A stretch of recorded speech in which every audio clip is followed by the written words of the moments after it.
Halo sobat, apa kabar? Ngomong-ngomong, tahu nggak sih tanggal 25 Agustus 2024 kemarin, Komisi Pemilihan Umum Republik Indonesia atau KPU baru menetapkan para calon anggota legislatif yang terpilih dan akan masuk ke gedung DPR. Nah, ada 580 anggota dewan yang baru nih teman-teman, dari 8 partai politik. Dan yang menarik nih ya, ternyata 360 diantaranya merupakan orang-orang baru atau para anggota dewan yang baru pertama kali menjadi anggota legislatif. Menarik nih. Kalau aku lihat dari data yang dilansir oleh KPU, misalnya kalau dari kalangan artis yang bakal berkantor di Senayan untuk pertama kali, ada penyanyi dan pencipta lagu Melly Goeslaw, ada Uya Kuya, ada Nafa Urbah, dan juga penyanyi Laksmana Raja di Laut, Iyeth Bustami. Sementara kalau dari kalangan birokrat, salah satu sosok yang baru pertama kali masuk menjadi anggota dewan adalah Yoyo Ryo Sudibyo. Beliau ini merupakan mantan Bupati Batang periode 2012 sampai dengan 2017. Nah, aku kemarin sempat ketemu nih dengan Mas Yoyo di forum diskusi bertajuk DPR Baru, Harapan Baru. Acara ini digelar oleh Sekretariat Jenderal DPR guna memperkenalkan calon-calon anggota dewan yang akan menjalankan tugasnya sebagai anggota legislatif. Juga ini untuk menjelaskan tentang dinamika dari tugas-tugas anggota DPR RI. Sobat, salah satu prestasi yang paling menonjol dari sosok Yoyo Ryo Sudibyo saat beliau menjabat Bupati Batang adalah pencegahan korupsi. Di antaranya melalui program Festival Anggaran yang diadakan di alun-alun, sehingga masyarakat bisa menyaksikan secara transparan. Dan atas sejumlah terobosan program yang dijalankan kala itu, Mas Yoyo ini mendapatkan penghargaan prestisius Bung Hatta Anti-Corruption Award pada tahun 2015. Setelah sukses menjadi Bupati Batang, ternyata Mas Yoyo pun pengen nih menjadi anggota dewan. Namun sejak awal, Mas Yoyo bilang bahwa ia pingin menjadi anggota dewan yang benar-benar memperjuangkan rakyat. Makanya dia punya visi nih. Pertama adalah ingin menjadi anggota dewan yang tidak berjarak. Yang kedua, mudah diakses. Dan yang ketiga adalah akan sering-sering berada di tengah-tengah masyarakat untuk menggali aspirasi dari para konstituennya. Saya nggak ngerti. Saya tahunya saya mau melaksanakan ini.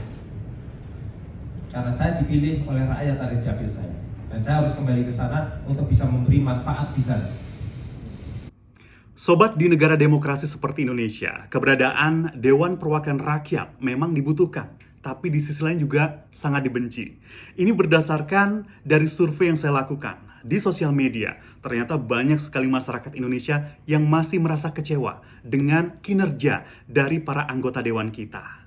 Jadi kekecewaan terhadap anggota dewan antara lain terjadi karena sejumlah kasus yang menimpa anggotanya.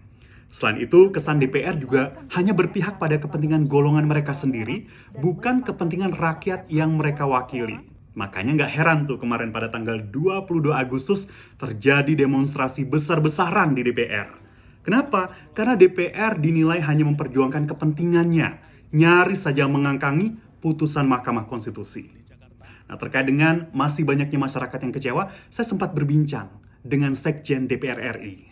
Terkait dengan harapan Pak ya, DPR itu kan instrumen politik yang memang penting sebagai checks and balances gitu ya. Tapi di sisi lain gitu juga banyak yang kecewa gitu ya. Nah itu sebenarnya kalau Bapak sendiri menilai seperti apa?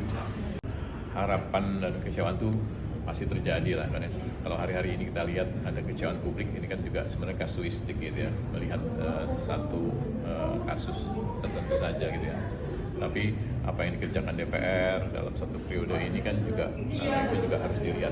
Diksi tentang kecewa itu kan kita dengarkan karena hari ini ya. Kemarin juga saya kira kinerja DPR sudah banyak diapresiasi oleh publik.